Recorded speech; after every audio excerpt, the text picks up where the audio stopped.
ನಮಸ್ಕಾರ ಎಲ್ರಿಗೂ. ಇವತ್ತಿನ ವಿಡಿಯೋದಲ್ಲಿ ನಾವು ವರಮಹಾಲಕ್ಷ್ಮಿ ಹಬ್ಬಕ್ಕೆ ಹಾಗೆ ಸ್ಕಂದನ್ ಬರ್ಡೇಗೆ ಅಂತ ಏನು ಶಾಪಿಂಗ್ ಹೋಗಿದ್ವಿ ಆ ವಿಡಿಯೋನ ಶೇರ್ ಮಾಡ್ಕೊಳ್ತಾ ಇದ್ದೀನಿ.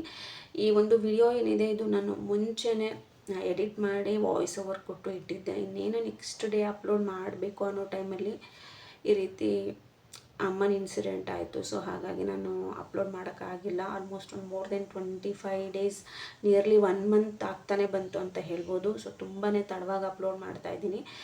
ಸೊ ಎಲ್ರಿಗೂ ಗೊತ್ತಿರೋ ಹಾಗೆ ನನಗೂ ಕೂಡ ಯಾವುದಕ್ಕೂ ಮೂಡ್ ಇರಲಿಲ್ಲ. ಸೊ ಹಾಗಾಗಿ ಇವತ್ತು ಅಪ್ಲೋಡ್ ಮಾಡ್ತಾ ಇದ್ದೀನಿ.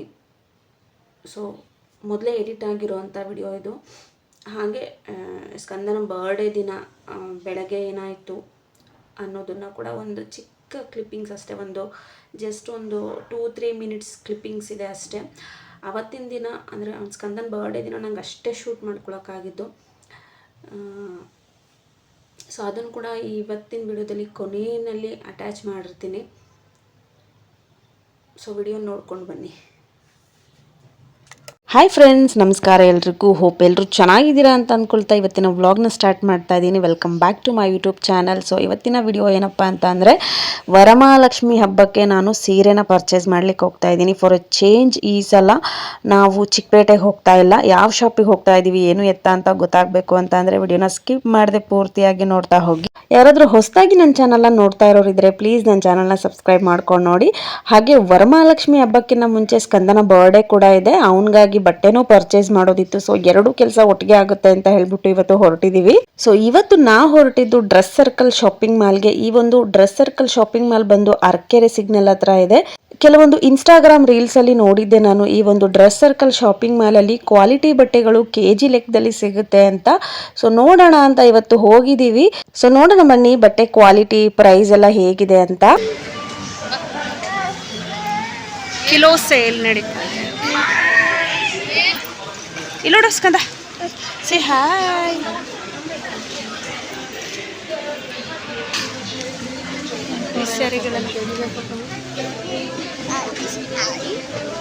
ಇಲ್ಲಿ ಚೆನ್ನಾಗಿದೆ ನೋಡಿ, ಇದು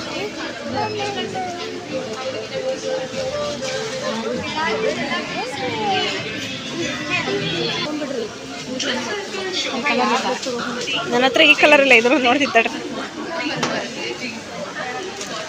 ಈ ಒಂದು ಶಾಪ್ಗೆ ಎಂಟರ್ ಆದ ತಕ್ಷಣ ಫಸ್ಟ್ ನಿಮಗೆ ಕಾಣಿಸೋದೆ ಸ್ಯಾರಿಗಳು. ಹ್ಯೂಜ್ ಕಲೆಕ್ಷನ್ ಸ್ಯಾರಿಗಳಿದೆ ಅಂತಲೇ ಹೇಳ್ಬೋದು. ಫಸ್ಟ್ ನಾವು ನೋಡಿದಂಥ ಸ್ಯಾರಿ ಬಂದು ರೋಸ್ ಸಿಲ್ಕು. ಅದರಲ್ಲಿ ಡಿಫ್ರೆಂಟ್ ಆಗಿರುವಂಥ ಕಲರು ಡಿಸೈನ್ಗಳಿರುತ್ತೆ. ಕೆಜಿಗೆ 800 to 900. ಇನ್ನು ನೆಕ್ಸ್ಟ್ ಇವಾಗ ನೋಡ್ತಾ ಇರುವಂಥ ಸ್ಯಾರಿ ಬಂದು ಸಾಫ್ಟ್ ಸಿಲ್ಕ್ ಸ್ಯಾರೀಸು. ಇದು ಕೆಜಿಗೆ ಬಂದು 700 to 1000 ರುಪೀಸ್ ಇದೆ. ಇವಾಗೆಲ್ಲ ಈ ರೀತಿಯ ಸಾಫ್ಟ್ ಸಿಲ್ಕ್ ಸ್ಯಾರಿಗಳು ತುಂಬಾನೇ ಟ್ರೆಂಡಿಂಗ್ ಅಲ್ಲಿ ಇದೆ ಅಂತಾನೆ ಹೇಳ್ಬೋದು. ಎಲ್ಲಾ ತರಹದ ಸ್ಯಾರಿಗಳು ಕೂಡ ನಿಮಗೆ ಈ ಒಂದು ಶಾಪ್ ಅಲ್ಲಿ ಅವೈಲೇಬಲ್ ಇದೆ. Silk sari, semi silk, art silk, fancy ಸೀರೆಗಳು ಅಂತ ತುಂಬಾನೇ ವೆರೈಟಿ ಆಗಿರೋ ಕಲೆಕ್ಷನ್ಗಳಿದೆ. ಹಾಗೆ ಕ್ವಾಲಿಟಿ ವೈಸ್ ಕೂಡ ಅಷ್ಟೇ, ಪ್ರೈಸ್ ಕೂಡ ಅಷ್ಟೇ. ನನಗೆ ಹೆಚ್ಚಾಗಿ ಸೀರೆಗೆಲ್ಲ ತುಂಬ ದುಡ್ಡಿಡೋದು ಮೊದಲಿಂದನೂ ಇಷ್ಟ ಆಗೋದಿಲ್ಲ.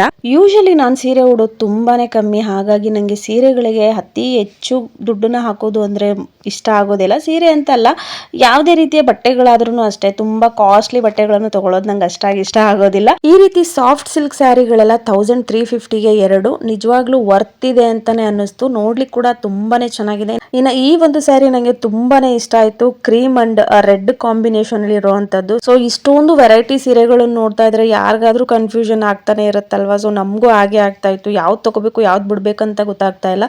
ಇಲ್ಲಿ ನೋಡಿದ್ರೆ ಅದು ಚೆನ್ನಾಗಿ ಅನಿಸ್ತಾ ಇತ್ತು, ಅಲ್ಲಿ ನೋಡಿ ಈ ಕಡೆ ಬಂದ್ರೆ ಇದು ಚೆನ್ನಾಗಿ ಅನಿಸ್ತಾ ಇತ್ತು. ಈ ಒಂದು ಸೀರೆ ಸೆಲೆಕ್ಷನ್ ಮಾಡೋದಿದೆಯಲ್ಲ, ಅದರಷ್ಟು ಕಷ್ಟದ ಕೆಲಸ ಯಾವುದು ಇಲ್ಲ ಅಂತಾನೆ ಹೇಳ್ತೀನಿ. ಈ ಕಲರ್ ಇಷ್ಟ ಆದ್ರೆ ಡಿಸೈನ್ ಇಷ್ಟ ಆಗಲ್ಲ, ಡಿಸೈನ್ ಇಷ್ಟ ಆದ್ರೆ ಕಲರ್ ಇಷ್ಟ ಆಗೋದಿಲ್ಲ.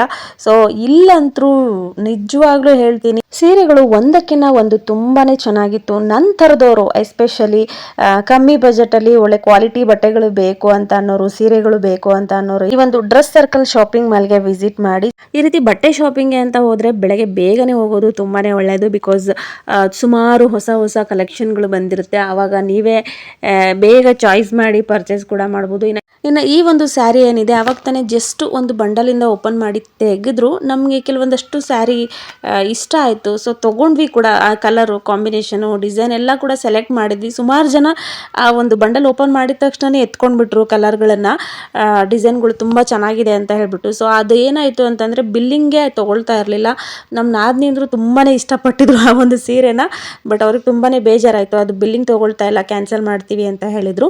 ಸೊ ಇನ್ನೇನು ಮಾಡೋಕ್ಕಾಗಲ್ಲ ಅಂತ ಹೇಳ್ಬಿಟ್ಟು ಅದನ್ನ ಅಲ್ಲೇ ಇಟ್ಬಿಟ್ಟು, ಇನ್ನು ಸೀರೆಗಳಿಗೆ ರೆಡಿಮೇಡ್ ಬ್ಲೌಸ್ ಕೂಡ ನಮಗೆ ಇಲ್ಲೇ ಸಿಗುತ್ತೆ. 2 ಪೀಸ್ 850 ರುಪೀಸ್. ನೋಡ್ತಾ ಇದ್ದೀರಲ್ಲ, ವರ್ತ್ ಇಟ್ ಅಂತಲೇ ಅನ್ನಿಸ್ತು. ಒಂದು ನಾರ್ಮಲ್ ಬ್ಲೌಸ್ನ ನಾವು ಸ್ಟಿಚ್ ಮಾಡಿಸ್ತೀವಿ ಅಂತ ಅಂದರೆ 550 600ಗೆಲ್ಲ ಇರುತ್ತೆ. ಸೊ ನಿಮಗೆ ರೆಡಿಯಲ್ಲೇ ಬಂದುಬಿಡುತ್ತೆ. 850ಗೆ ಆಲ್ಮೋಸ್ಟ್ ಒಂದು 2 ಬ್ಲೌಸ್ ಸಿಗುತ್ತೆ ಇಲ್ಲಿ ನಿಮಗೆ. ಇನ್ನು ಲೇಡೀಸ್ ವೇರ್ ಡ್ರೆಸ್ಗಳು ಅಷ್ಟೇ ತುಂಬಾ ಚೆನ್ನಾಗಿತ್ತು. ವೆಸ್ಟರ್ನ್ ವೇರಲ್ಲಿ ನಾವು ಈ ಒಂದು ಡ್ರೆಸ್ ಕಡೆ ಗಮನ ಕೊಡಲೇ ಇಲ್ಲ ಹೆಚ್ಚಾಗಿ, ಯಾಕೆಂದರೆ ನಮ್ದು ಇದ್ದಿದ್ದು ಜಸ್ಟ್ ಒಂದು ಸೀರೆ ತೊಗೊಂಡು ಬರೋಣ ಅಂತ ಹೇಳ್ಬಿಟ್ಟು. ಸೊ ಹಾಗಾಗಿ ಸುಮ್ಮನೆ ಡ್ರೆಸ್ ಎಲ್ಲ ನೋಡ್ತಾ ಕೂತ್ಕೊಂಡ್ರೆ ಮತ್ತೆ ನೋಡ್ತಾ ಇದ್ರೆ ತೊಗೋಬೇಕು ಅಂತ ಅನಿಸುತ್ತೆ. ಏನಕ್ಕೆ ಅಂತ ಹೇಳ್ಬಿಟ್ಟು ಜಸ್ಟ್ ಹಾಗೆ ಒಂದೆರಡು ಕ್ಲಿಪ್ಪಿಂಗ್ಸ್ನ ತೊಗೊಂಡೆ. ಈ ರೀತಿ ಸಲ್ವಾರ್ ಕಮೀಸು, ವೆಸ್ಟರ್ನ್ ವೇರು, ಹಾಗೆ ಪಲಾಜೋ ಸೆಟ್ ಎಲ್ಲ ಏನಿದೆ ಅದ್ರ ಮೇಲೆ ಕೂಡ ಒಳ್ಳೆ ಒಳ್ಳೆ ಆಫರ್ ಇದೆ. ಈ ರೀತಿ ಪಲಾಜೋ ಸೆಟ್ಟು ಕೂಡ ನಿಮಗೆ KG ಲೆಕ್ಕದಲ್ಲಿ ಸಿಗುತ್ತೆ ಇಲ್ಲಿ. ನಾನಿಲ್ಲಿ KG ಲೆಕ್ಕದಲ್ಲಿ ಅಂತ ಹೇಳ್ತಾ ಇದ್ದೀನಿ, ಬಟ್ ಎಷ್ಟು ಬರುತ್ತೆ ಏನು ಅನ್ನೋದು ಕೆಲವೊಬ್ಬರಿಗೆ ಡೌಟ್ ಇರುತ್ತೆ. ಕೆಲವೊಂದು ಸಾಫ್ಟ್ ಸಿಲ್ಕ್ ಸ್ಯಾರೀಸ್ ಎಲ್ಲ ನಿಮಗೆ KGಗೆ 2 ಬರುತ್ತೆ. ಇನ್ನು ಈ ರೀತಿ ಪಲಾಜೋ ಸೆಟ್ಟು ಕೂಡ ಅಷ್ಟೇ 2 3 ಬರ್ಬೋದು ಅಂತ ಅನಿಸುತ್ತೆ.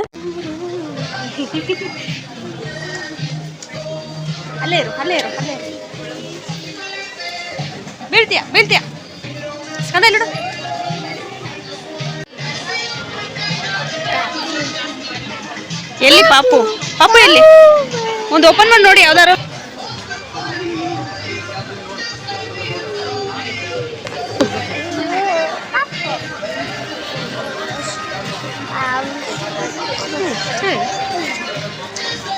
ಇರುಮಾ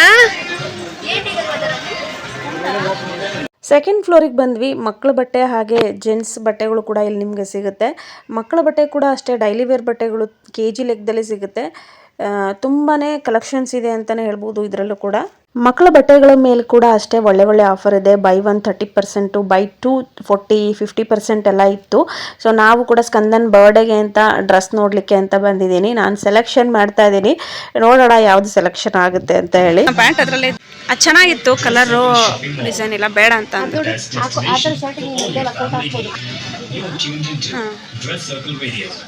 ಅದರಲ್ಲಿ ಇಲ್ಲ ಅಂದ್ರಲ್ಲ ಸೈಜ್. ಕೆಲವೊಂದೆಲ್ಲ ದೊಡ್ಡದು, ಕೆಲವೊಂದೆಲ್ಲ ಚಿಕ್ಕದು.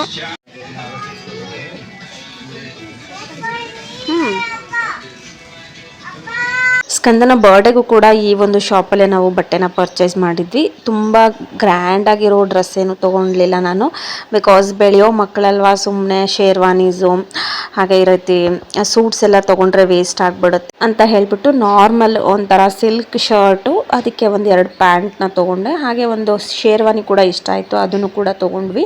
ದೇವಸ್ಥಾನಕ್ಕೆ ಹೋದಾಗ ಅಥವಾ ಮನೆಯಲ್ಲಿ ಸಣ್ಣ ಪುಟ್ಟ ಪೂಜೆ ಏನಾದರೂ ಹಬ್ಬಗಳಿದ್ರೆ ಮಕ್ಕಳಿಗೆ ಶೇರ್ವಾನಿ, ಸಿಂಪಲ್ ಆಗಿರುವಂಥ ಶೇರ್ವಾನಿನ ವೇರ್ ಮಾಡಿದರೆ ಚೆನ್ನಾಗಿ ಕಾಣಿಸುತ್ತಲ್ಲ ಅಂತ ಹೇಳಿ ತೊಗೊಂಡೆ. ಅನ್ನೆಸೆಸರಿ ಹೆಚ್ಚಾಗಿ ಯಾವುದೇ ರೀತಿಯ ಶಾಪಿಂಗ್ ಮಾಡಲಿಲ್ಲ ಇವತ್ತು. ಜಸ್ಟ್ ವರಮಹಾಲಕ್ಷ್ಮಿ ಹಬ್ಬಕ್ಕೆ ಸೀರೆ ಮತ್ತು ಸ್ಕಂದನ ಬರ್ಡೇಗೆ ಅಂತ ಬಟ್ಟೆ ತೊಗೊಂಡಿದ್ದು ಅಷ್ಟೇ. ತೊಗೊಂಡಿರೋಂಥ ಬಟ್ಟೆಗೆಲ್ಲ ಬಿಲ್ಲಿಂಗ್ ಹಾಕ್ಸ್ಕೊಂಡು ಮನೆಗೆ ಹೋದ್ವಿ. ಮನೆಗೆ ಹೋದ್ಮೇಲೆ ನನಗೆ ಅದನ್ನು ವಿಡಿಯೋ ಮಾಡೋಣ ಅಂತ ಅಂದ್ಕೊಂಡೆ, ಆಗಲಿಲ್ಲ. ಸೊ ಇನ್ನು ಸ್ಕಂದನ ಬರ್ಡೇ ದಿನ ಬೆಳಗ್ಗೆ ಅವನು ಸ್ಕೂಲಿಗೆ ಕೂಡ ಹೋಗಲಿಲ್ಲ. ಯಾಕೋ ಸ್ವಲ್ಪ ಕಿರಿಕಿರಿ ಮಾಡ್ತಾ ಇದ್ದ. ನನಗೂ ಕೂಡ ಬೆಳಗ್ಗೆ ಎದ್ದಾಗಿಂದ ಯಾಕೋ ಮೂಡ್ ಅಷ್ಟೊಂದು ಸರಿಯಾಗಿರಲಿಲ್ಲ. ಹಾಗಾಗಿ ಜಸ್ಟ್ ಮನೇಲಿ ನಾರ್ಮಲಾಗಿ ಪೂಜೆ ಮಾಡಿ ಯಾವುದೇ ದೇವಸ್ಥಾನಕ್ಕೂ ಕೂಡ ಹೋಗ್ಲಿಕ್ಕೆ ಆಗಿಲ್ಲ ಅವತ್ತು. ನಾನು ಹೇಳ್ದಾಗೆ ಬೆಳಗ್ಗೆಯಿಂದ ಯಾಕೋ ಯಾರಿಗೂ ಮೂಡೇ ಸರಿ ಇರಲಿಲ್ಲ. ಹಾಗೂ ಸ್ವಲ್ಪ ಲೇಟಾಗಿ ಆದರೂ ಪರವಾಗಿಲ್ಲ, ಸ್ಕೂಲ್ ಹತ್ರ ಹೋಗಿ ಅವ್ನ ಫ್ರೆಂಡ್ಸ್ಗೆ ಟೀಚರ್ಸ್ಗೆಲ್ಲ ಚಾಕ್ಲೇಟ್ ಕೊಟ್ಟು ಬರೋಣ ಅಂತ ಲೇಟಾಗಿ ಕರ್ಕೊಂಡು ಹೋಗಿದ್ವಿ. ಇವತ್ತಿನ ದಿನನೇ ನಾಗರ ಪಂಚಮಿ ಇದ್ದಿದ್ದರಿಂದ ಸಿಂಪಲ್ಲಾಗಿ ಮನೇಲಿ ಪೂಜೆ ಕೂಡ ಮಾಡಿದ್ದೆ. ಅದೇ ಹೇಳ್ದಂಗೆ ಯಾಕೋ ಏನೋ ಬೆಳಗ್ಗೆ ಇದ್ದಾಗಿಂದ ಏನೋ ಒಂಥರ ಮನಸ್ಸಿಗೆ ಸಮಾಧಾನನೇ ಇರಲಿಲ್ಲ. ಇವತ್ತು ಸ್ಕಂದ ಹುಟ್ಟಿದ್ದಿನ, ನನ್ನ ಮಗ ಹುಟ್ಟಿದ್ದಿನ ಅಂತ ಅನ್ನೋದಕ್ಕಿಂತ ನನಗೆ ಏನೋ ಒಂಥರ ಬೇರೆ ಥರನೇ ಫೀಲಿಂಗಲ್ಲಿದ್ದೆ ನಾನು. ಮಕ್ಕಳು ಹುಟ್ಟಿದ್ದಿನ ಅಂತಂದರೆ ತಾಯಂದ್ರಿಗೆ ಎಷ್ಟೊಂದು ಸಂಭ್ರಮ ಖುಷಿ ಇರುತ್ತೆ. ಬಟ್ ಇವತ್ತಿನ ದಿವಸ ಯಾಕೆ ಈ ರೀತಿ ಇದ್ದೆ ನಾನು ಅಂತ ಅನ್ನೋದು ನನಗೆ ಗೊತ್ತೇ ಆಗ್ತಿರ್ಲಿಲ್ಲ. ಏನು ಬೇಡವಾ ನಿಂಗೆ? ಸ್ಕೂಲ್ಗೆ ಹೋಗಲ್ವಾ ಬಾಬಾ? TV ನೋಡ್ಕೊಂಡು ಕೂತ್ಕೊಂಡ್ಬಿಡು ಮನೇಲಿ. ಸ್ಕಂದ ಸ್ಕೂಲ್ಗೆ ಹೋಗಲ್ಲ ಇಲ್ಲ ಇವತ್ತು? ಇವತ್ತು ಅವರಪ್ಪ ಹೇಳಿದ್ದಾರೆ ಅವ್ನು ಇಡೀ ದಿನ ಅವ್ನಿಗೆ ಟಿ ವಿ ನೋಡೋಕೆ ಬಿಡು, ಮೊಬೈಲ್ ಕೊಡು ಅಂತ. ಅವ್ನು ಇಷ್ಟದ ಪ್ರಕಾರ ಬಿಡ್ಬೇಕಂತೆ ಇವತ್ತು ಇಡೀ ದಿನ ಅವನಿಗೆ ಬರ್ಡೇಲ್ಲ. ಅದಕ್ಕೆ ಸ್ಕಂದ ಬಾ, ಸ್ಕೂಲ್ಗೆ ಹೋಗಿ ಬರೋಣ ಬಾಪ್ಪ. ನಿನ್ನ ಫ್ರೆಂಡ್ಗೆ ಚಾಕ್ಲೇಟ್ಸ್ ಎಲ್ಲ ಕೊಟ್ಟು ಬರೋಣ ಬಾ. ಒಬ್ಬ ಟಿ ವಿ ಇಟ್ಬಿಟ್ರೆ ಏನು ಬೇಡ ಇವನಿಗೆ. ಸೊ ಈ ವರ್ಷ ಸ್ಕಂದನ್ ಬರ್ಡೇಗೆ ನಾನು ಅವನ ಟೀಚರ್ಸ್ಗೆ ಮತ್ತು ಅಲ್ಲಿ ನೋಡ್ಕೊಳ್ಳೋಂಥ ಕೇರ್ ಟೇಕರ್ಸ್ಗೆ ರಿಟರ್ನ್ ಗಿಫ್ಟ್ನ ತೊಗೊಂಡಿದ್ದೆ. ಸೊ ನಮ್ಮ ಮಕ್ಕಳನ್ನ ತುಂಬಾ ಚೆನ್ನಾಗಿ ಕೇರ್ ಮಾಡ್ತಾರೆ. ಸೊ ಯಾವುದಾದ್ರೂ ಮೂಲಕ ಅವ್ರಿಗೊಂದು ಥ್ಯಾಂಕ್ಫುಲ್ ಆಗಿರ್ಬೇಕಲ್ವಾ ಅಂತ ಹೇಳಿ ಅವರಿಗೆ ಕಿಚನ್ಗೆ ಯೂಸ್ ಆಗುವಂಥ ಗಿಫ್ಟ್ನ ನಾನು ಕೊಟ್ಟೆ. ಅಲ್ಲಿ ಯಾವುದೇ ರೀತಿಯ ಹೆಚ್ಚು ಶೂಟ್ ನಾನು ಮಾಡ್ಕೊಂಡಿಲ್ಲ, ಬಿಕಾಸ್ ಅವ್ರಿಗೊಂಥರ ಹೆಸಿಟೇಷನ್ ಫೀಲ್ ಆಗಬಾರ್ದಲ್ಲ. ಹಾಗಾಗಿ ಇನ್ನು ಸ್ಕೂಲ್ ಹತ್ರ ಹೋಗ್ತಿದ್ದಂಗ್ಲೇ ಅವ್ನು ನನ್ನ ಸ್ಕೂಲಿಗೆ ಬಿಡಕ್ಕೆ ಬಂದಿದ್ದಾರೆ, ನಾನು ಹೋಗಲ್ಲ ಸ್ಕೂಲ್ ಒಳಗಡೆ ಅಂತ ಹಠ ಮಾಡ್ತಾ ಇದ್ದ. ಇವತ್ತಿನ ದಿನ ಇದಿಷ್ಟೇ ನಾನು ಶೂಟ್ ಮಾಡ್ಕೊಳಕ್ಕಾಗಿದ್ದು. ಸಂಜೆ ಒಂದು ಚಿಕ್ಕದಾಗಿ ಕೇಕ್ ಕಟ್ಟಿಂಗ್ ಸೆಲೆಬ್ರೇಷನ್ ಮಾಡೋಣ ಅಂತ ಅಂದ್ಕೊಂಡ್ವಿ. ಅಷ್ಟರಲ್ಲಿ ಏನೇನೋ ಆಯಿತು. ಅದಲ್ಲದೆ 2 ಡೇಸ್ಗೆ ಅವ್ನು ಬರ್ಡೇ ಪ್ಲ್ಯಾನ್ ಮಾಡಿದ್ವಿ ನಾವು. ಆಲ್ಮೋಸ್ಟ್ ಎಲ್ಲದಕ್ಕೂ ಆರ್ಡರ್ ಕೊಟ್ಟಿದ್ವಿ, ಕೇಕು, ಕೆಲವೊಂದಷ್ಟು ಫುಡ್ಗೆಲ್ಲ. ಅದನ್ನೆಲ್ಲ ಕ್ಯಾನ್ಸಲ್ ಮಾಡಿ ಈ ವರ್ಷ ಅವನಿಗೆ ಬರ್ಡೇ ಸೆಲೆಬ್ರೇಷನ್ ಮಾಡಲಿಲ್ಲ. ಅವರೆಲ್ಲ ನೀನು ಚೆನ್ನಾಗಿ ನೋಡ್ಕೊಳ್ತಾ ಇರ್ತಾನೆ. ಎಷ್ಟು ಡ್ರಾಮಾ ಇದೆಯಾ ನಿನ್ನ ಸ್ಕಂದ.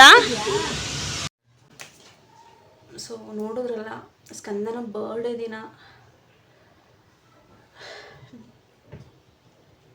ಸೊ ಗೊತ್ತಿಲ್ಲ, ಅವತ್ತು ಬೆಳಗ್ಗೆಯಿಂದನೇ ಏನೋ ಒಂಥರ ಮೂಡ್ ಆಫು, ಯಾವುದಕ್ಕೂ ಇಂಟ್ರೆಸ್ಟೇ ಇರಲಿಲ್ಲ. ಒಂದು ಸ್ವೀಟ್ ಕೂಡ ಮಾಡೋಕ್ಕೆ ಇಂಟ್ರೆಸ್ಟ್ ಇರಲಿಲ್ಲ ನಮ್ಮ ಮನೇಲಿ. ಏನಕ್ಕೆ ಅಂತಲೇ ಗೊತ್ತಾಗ್ತಿಲ್ಲ ನನಗೆ. ಮೇ ಬಿ ಇಂಥದ್ದೊಂದು ಸುದ್ದಿ ಕೇಳ್ತೀವಿ ಅಂತ ಅದು ಮೊದಲೇ ಮುನ್ಸೂಚನೆಗೆ ಆ ಥರ ಆಗಿತ್ತೋ ಏನೋ ಒಂದು ಗೊತ್ತಿಲ್ಲ. ಈಗಲೂ ನನಗೆ ನಂಬಕ್ಕಾಗ್ತಾ ಇಲ್ಲ ಅವರಿಲ್ಲ ಅಂತ. ತುಂಬಾ ನೆನಪು ಕಾಡುತ್ತೆ. ಆದರೂ ಎಲ್ಲದನ್ನು ಮರೆತು ನಾವು ಬದುಕಲೇಬೇಕು, ಜೀವನ ನಡೆಸಲೇಬೇಕು. ಹೋದೋರಿಂದ ನಾವು ಹೋಗ್ಲಿಕ್ಕಾಗೋದಿಲ್ಲ, ಅವ್ರ ನೆನಪುಗಳೊಟ್ಟಿಗೆ ನಾವು ಜೀವನ ಸಾಗಿಸಲೇಬೇಕು. ಆ ಒಂದು ನೆನಪೇನಿದೆ ಅದು ತುಂಬಾ ಕಾಡುತ್ತೆ. ಅದು ಅವನ ಬರ್ಡೇ ದಿನವೇ ಈ ರೀತಿ ಆಗಿದ್ದಿದೆ ಅಲ್ಲ, ಅದನ್ನು ನೆನೆಸ್ಕೊಂಡ್ರೆ ನಂಗೆ ಈಗಲೂ ಆ ಕ್ಷಣನ, ಆ ದಿನವೇ ಹೋಗ್ಬಿಡ್ಲಿ ನನ್ನ ಲೈಫಿಂದ, ಆ ದಿನವೇ ಮರೆತು ಹೋಗ್ಬಿಡ್ಲಿ ಅಂತಲೇ ಅನ್ನಿಸ್ತಾ ಇದೆ. ಯಾರಿಗೂ ಬೇಡ ಇಂಥದ್ದೊಂದು ದಿನ. ನಿಜವಾಗ್ಲೂ ತುಂಬಾ ಪ್ಲ್ಯಾನ್ ಮಾಡಿದ್ವಿ ನಾವು ಅವ್ನ ಬರ್ಡೇಗೆ ಅಂತ. ಅಂದರೆ ಆ ಫ್ರೈಡೇ ಬರ್ಡೇ ಇತ್ತಲ್ವ, ಸಂಡೇ ಒಂದು 2 ಡೇಸ್ ಬಿಟ್ಬಿಟ್ಟು ನಮ್ಮ ಅಪಾರ್ಟ್ಮೆಂಟಲ್ಲಿರೋವಂಥ ಮಕ್ಕಳನ್ನ ಅಥವಾ ನಮ್ಮ ರಿಲೇಟಿವ್ಸ್ ಕೆಲವೊಬ್ಬರನ್ನೆಲ್ಲ ಇನ್ವೈಟ್ ಮಾಡಿದ್ವಿ. ಕೆಲವೊಂದಷ್ಟು ಇದೇ ಥರ ಥೀಮ್ ಬೇಕು ನನಗೆ ಅಂತ ಹೇಳಿಬಿಟ್ಟು ಒಂದಷ್ಟು ಶಾಪಿಂಗು, ಬಲೂನ್ಸು, ಇದೇ ಒಂದು ಕಲರು ಡಿಸೈನಲ್ಲಿ ಬೇಕು, ಕೇಕ್ ಕೂಡ ಅಷ್ಟೇ ಇದೇ ಥೀಮಲ್ಲಿ ಬೇಕು ಅಂತೆಲ್ಲ ಆರ್ಡ್ರ್ ಕೊಟ್ಟಿದ್ವಿ. ಕೆಲವೊಂದಷ್ಟು ಫುಡ್ಡಿಗೆ ಕೂಡ ಆರ್ಡ್ರ್ ಕೊಟ್ಟಿದ್ವಿ. ಸೊ ಅದೆಲ್ಲ ಒಂದು ಕಡೆ ಆದರೂ ಕೂಡ ಆ ಒಂದು ಖುಷಿ, ಸಂಭ್ರಮ ಅನ್ನೋದೇ ಇಲ್ದಂತಾಗ್ಬಿಡ್ತಲ್ಲ. ಅದು ಅವತ್ತಿನ ದಿನವೇ ಆಯ್ತಲ್ಲ ಅನ್ನೋದೊಂದು ದೊಡ್ಡ, ಏನೇ ಹೇಳಬೇಕಂತಲೇ ಗೊತ್ತಾಗ್ತಲ್ಲ ನನಗೆ. ನಿಜವಾಗ್ಲೂ ಇಂಥದ್ದೊಂದು ದಿನ ಯಾರಿಗೂ ಬರಬಾರ್ದು ಅಂತಲೇ ದೇವ್ರ ಹತ್ರ ಕೇಳ್ಕೊಳ್ತೀನಿ.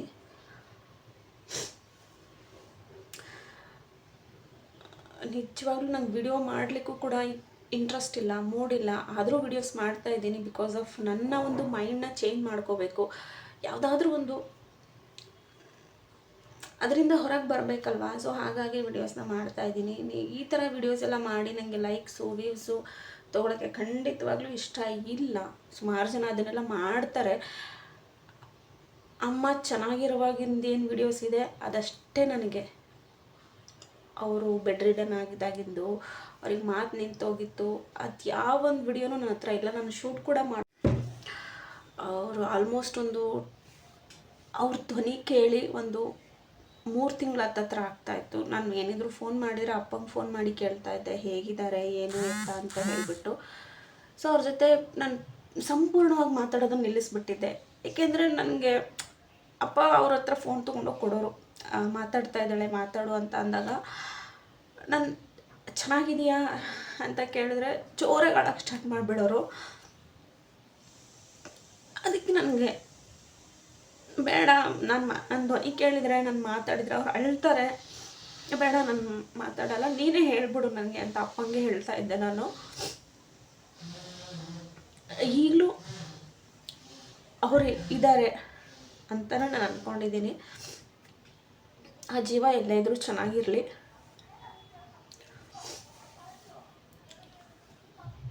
ಸೊ ನನಗಿನ್ನೂ ಹೆಚ್ಚಿಗೆ ಅದನ್ನೆಲ್ಲ ನೆನಪಿಸ್ಕೊಂಡು ಮಾತಾಡೋಕ್ಕೆ ಖಂಡಿತವಾಗ್ಲೂ ಇಷ್ಟ ಆಗ್ತಿಲ್ಲ.